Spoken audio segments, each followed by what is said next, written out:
There was a guy we all know. His name was Simba. And Simba just couldn't wait to be what? King. Oh, y'all too academic for the Lion King. Simba said, bring it on. Simba was so excited he just could not wait to be king, y'all. The thing I love about Simba is that he couldn't wait to be oldest, brother, oldest, please. Simba couldn't wait to be what he already was.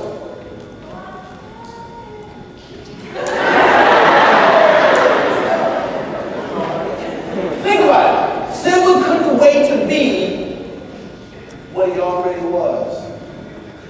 Let me ask you a dumb question. Did Simba have to do anything in order to become king? No, why? He was born into that privilege. All he had to do was keep his nose clean long enough, and as soon as the sun set on Mufasa's time, it was going to rise on Simba's time. I'm trying to tell you something that'll change your life if you get the point. You already are the person you want to become. It's just that that person is in seed form. You already are the person that you want to become. It's just that that person is in seed form. So we say, oh yeah. Oh yeah. I'd just like to say Delatorro did an outstanding job. His presentation was very informative. He imparted a lot of information that our students would be able to take back to their schools, their communities, their churches, and he provided the equipment that they could build on to be future leaders in their respective communities. We are very, very glad that Delatorro was able to come. He added a lot of value and prestige to our conference. I plan on taking all the information that he imparted in my life to share with other people. Mr. McNeil's inspirational speech really inspired me to reach my goals and know that I can be the best that I can be. No longer will I settle for just good. I'm settling for greatness. Write this down. It's one of my favorite quotes. I wrote it. Don't complain about the rain because you were engineered to soar above the clouds. Like that? Don't complain about the rain because you were engineered to soar above the clouds. If you've ever flown before, like I fly all the time, you know this.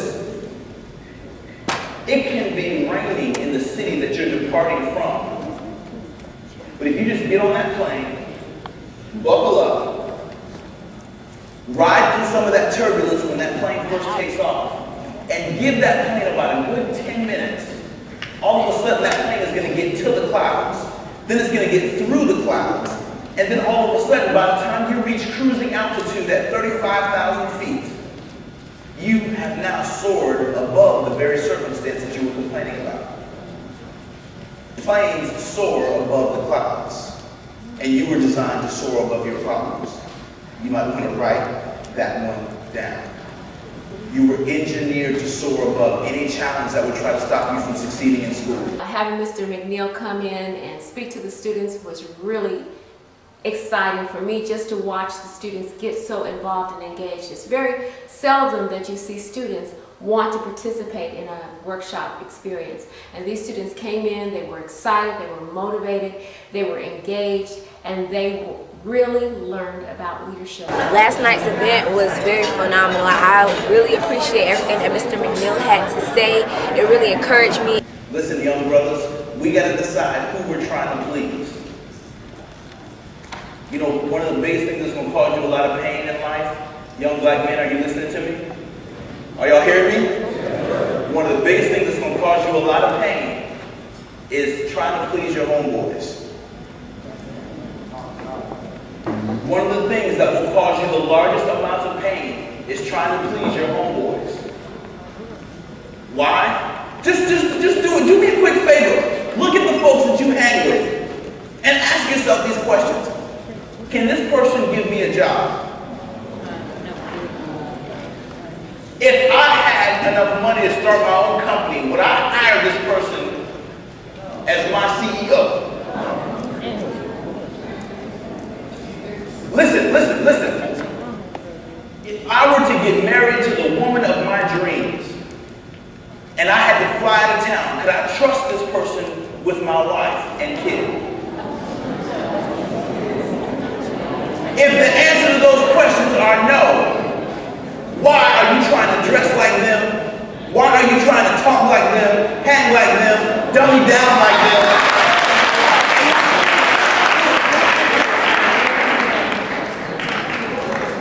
Oh, it's quiet. And let me go ahead and address it now since you're already mad at me. Let's just,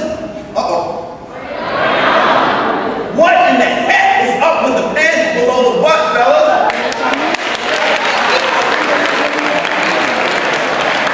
Mr. McNeil's speech yesterday, it was just amazing. A lot of the key points I can take home and share with my brother. He's a troubled teen.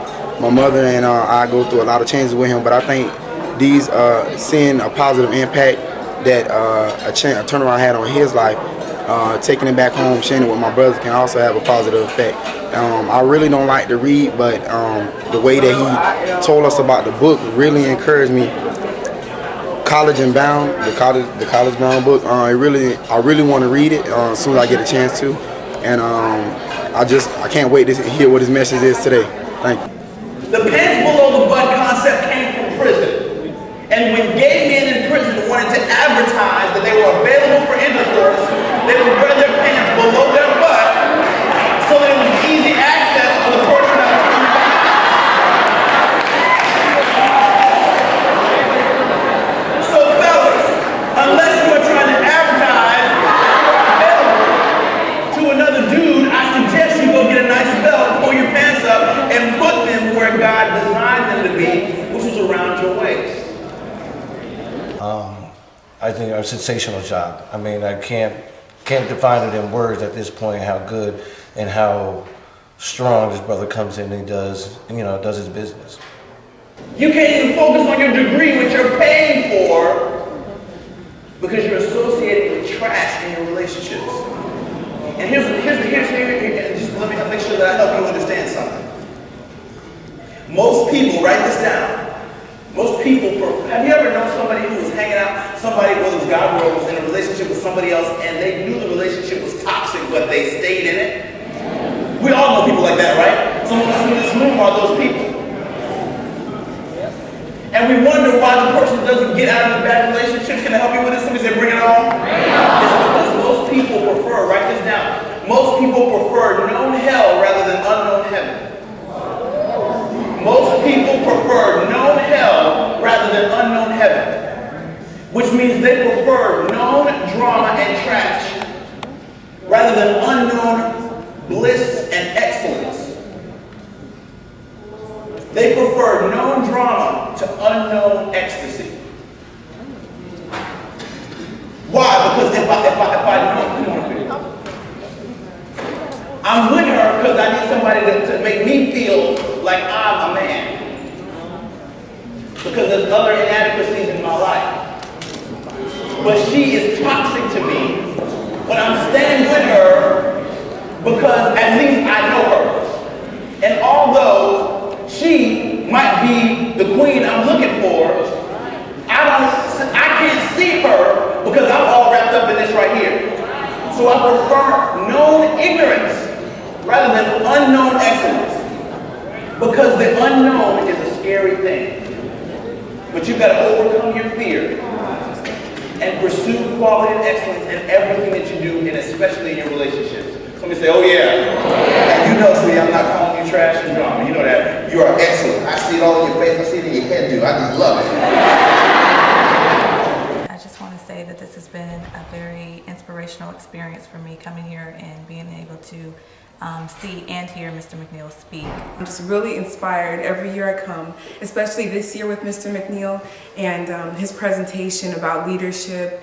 And he always had really great anecdotes to go along with life lessons that we should all know. And he was very motivated and exciting, and he made everybody ready to listen, and it wasn't boring. And I really appreciate everything he had to say. He was very kind. He made everybody willing to want to read his literature. He is so dynamic. I have to highly recommend him. I just witnessed other students' reaction to him, and they are inspired and motivated out of their seats. I have to say, I've traveled all over the country with the TRIO programs, and I have never heard a more inspiring young man speak to young people. I highly recommend him. Very good.